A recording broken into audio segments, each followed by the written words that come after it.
ஏனென்றால் உங்கள் இருதயம் கலங்காதிருப்பதாக.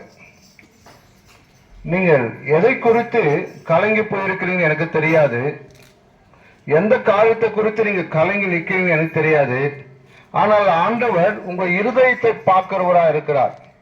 அந்த வார்த்தை என்ன, உங்க இருதயம் கலங்காதிருப்பதாக.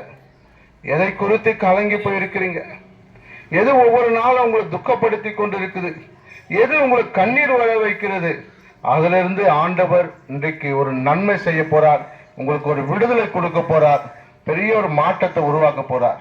உங்க இருதயம் கலங்கி கலங்கி இன்றைக்கு ஆறுதல் சொல்ல யாருமே இல்லை, என்னை தேற்றுவார் யாருமே இல்லை, எனக்கு உதவி செய்வார் யாருமே இல்லை அப்படின்னு நினைக்கலாம்.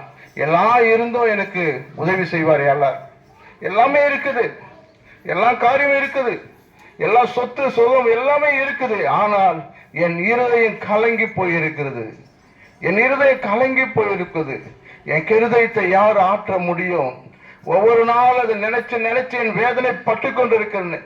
இந்த வேதனை நான் சொல்லி சொல்லி நான் யார்கிட்ட சொல்ல முடியும்? நான் உள்ளுக்குள்ளேயே அதை வைத்துக் கொண்டிருக்கிறேன். இன்றைக்கு உன் இருதயத்தை ஆராய்ந்து பார்க்கிற ஒருவர் இருக்கிறார், ஆண்டவராய் இயேசு கிறிஸ்து. ஆண்டவராய் இயேசு கிறிஸ்து உன் இருதயத்தை ஆராய்ந்து பார்க்கிறவரா இருக்கிறார். உன் இருதயத்தில் இருக்க வேதனையை பார்க்கிறவரா இருக்கிறார். இன்றைக்கு ஒரு நன்மை செய்ய போறார். உங்க வாழ்க்கையில ஒரு நன்மையான காரியத்தை அவர் செய்யணும்னு நினைக்கிறார். உங்க வாழ்க்கையில் இருக்கிற எல்லா காரியத்திலிருந்து உங்க இருதயத்தில் இருக்கிற அந்த வேதனையை தேவனை எடுத்து போடப்படார்.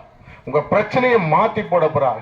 இன்றைக்கு யாரெல்லாம் எந்த வேதனை இருக்கிறீங்களோ, இருதயத்துல கலங்கி போய் இருக்கிறீங்களோ, இன்றைக்கு ஆண்டவர் ஒரு மாறுதலை உண்டாக்க போறார்.